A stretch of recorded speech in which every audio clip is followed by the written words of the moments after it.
Well, it's 2 months in the making, but Rutgers football, we finally get our defensive coordinator from the number 20 scoring defense and James Madison.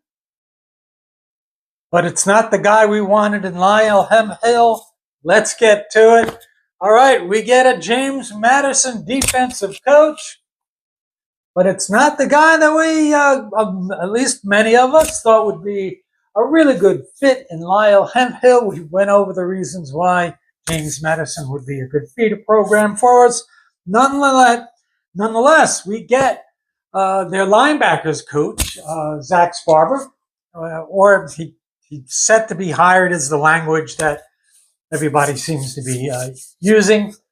And he is going to serve as our linebackers coach, which we kind of need, and a co-defensive coordinator. I'll get to this in a second. Just to go through some of his experience this past season with James Madison was his first and only with the Dukes. He was on staff at Duke University for 3 years as a graduate assistant and as a defensive analyst, working with linebackers. He is a Norwood native. For those of you from southern part of the state, that's up in northern Bergen County. Bergen County is where I'm from. And he both played, he was a 2-year starter at Bergen Catholic, and he coached at Bergen Catholic as an offensive line coach in 2017. And he had, by the way, had Brian Felter there. So, after his playing career, he was a defensive line coach at Stonehill in 2016. And he returned to Bergen Catholic. And he was an offensive line coach. But, I got to say, I'm not going to lie, I'm kind of disappointed. It's kind of underwhelming. Okay, I get it. You now get to potentially widen or solidify your Bergen Catholic pipeline. Okay, in the world of recruiting today and NIL and yada, yada, yada, you're going to need guys that can recruit. Although I don't know that he's a recruiter. Although if you're an alum from Bergen Catholic and you played and coached there, that's a pretty good start to at least get the pipeline going from Bergen Catholic. But nonetheless, if you have two defensive coordinators, you really have none. Can we just find someone that can, stop the run maybe and not give up a 4th and 17 touchdown to lose a game? I mean, he's stepping into a situation where we're losing quality guys. Tyreen Powell, Aaron Lewis, Keontae Hamilton, Robert Longerbeam. We have a bunch of transfers coming in. We got Eric O'Neill and Bradley Weaver and Doug Blue Eli and Darryl Ngoe and Jet Elad. So losing your veterans, your upperclassmen, and you have a bunch of new guys that you kind of have to work in there and integrate into the system and get to play well together. That's a little bit of a tough situation for a defense that struggled at times last year. And, I don't know if it was Bill Parcells who came up with it. It was somebody who said if you have two quarterbacks, your rotating quarterbacks, you really have none. I think it's the same thing with defensive coordinators. Who's going to be the other DC? Speculation is that cornerbacks coach Mark Orfrey might be that guy. He might be the co-defensive coordinator. A lot of people like him. But we have two guys that are going to be co-defensive coordinators because maybe they're not quite ready to take on the full responsibilities of that role. So you blend the two together and okay, now you got a DC. But And these guys probably have upside for sure in that role. I don't know, man. Can we buy out? Can we pay off Corey Heatherman's buyout and steal him from Miami? I mean, maybe that's the way to go. Which brings me to this. What was kind of the issue? After 2 months, there was going to be an expectation that, okay, this is going to be a guy. There was a guy, Greg Schiano said, he knows immediately if a guy is going to fit because it feels right, whatever the case might be. But I'm not sure if it was a money issue, if it's a Rutgers issue or just a dearth of candidates because all the good, the good jobs were taken and those, the top candidates went to those jobs.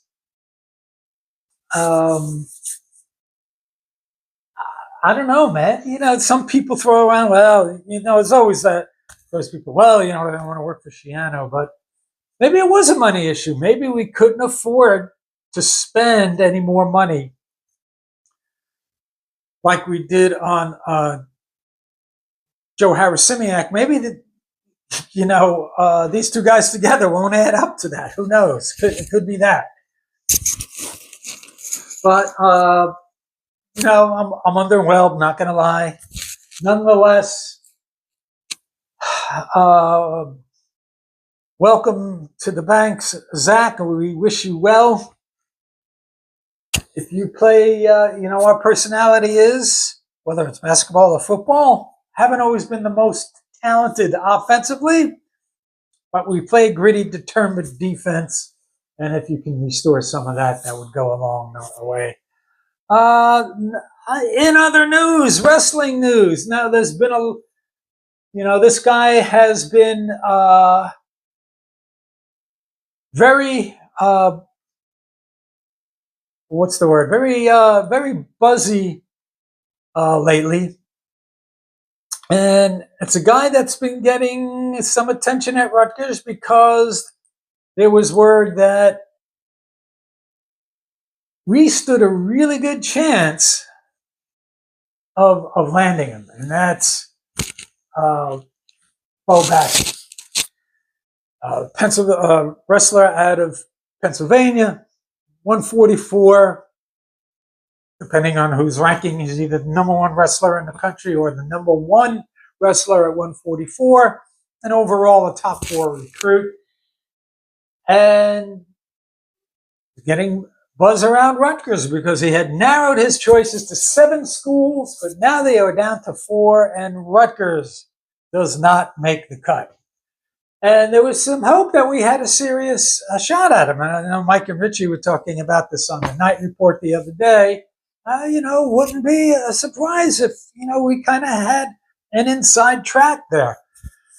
But the schools he did narrowed himself down to are, of course, Penn State, Iowa, Oklahoma State, Virginia Tech, all wrestling powerhouses. Although Virginia Tech, not really, although they're very good this year. They're 9-4, number 10, and they handled us pretty easily, 26-11.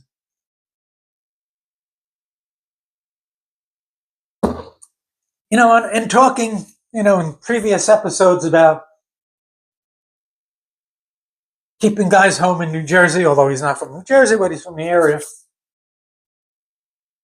Now, student athletes always opt for places, whether it's Syracuse, Penn State, Virginia Tech, these places, all of these schools are literally in the middle of nowhere. But I guess when you have a dominant winning program, that goes a long way. But, I think the hype about him, about Bo, is outsized a little bit, and a little bit of recency bias in there. Yes, he's 109-0. That's really good, but let's not forget Nick Soriano, although he was a transfer, was 159-0, and Anthony Ashnault was 170-0. So, we've seen this before with elite wrestlers that wound up winning national championships. for Rutgers. So I'm not sure that Bo Bassett is this generational wrestler. He might wind up being that. Not really sure. But we've seen this before, and we have our two national champions were both undefeated, the 159 and 170 wins.